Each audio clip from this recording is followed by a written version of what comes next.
গামলা কাঁঠাল নিয়ে বসেছো, হ্যাঁ? কচকচ কচকচ করে আওয়াজ করছো। আওয়াজটা শোনো শোনো।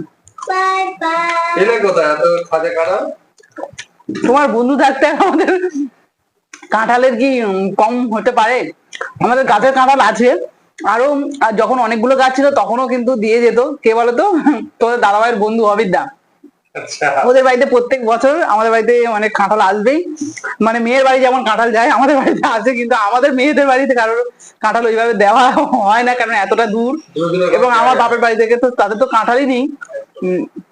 কিন্তু অমিতদার বাড়ি থেকে সবসময়।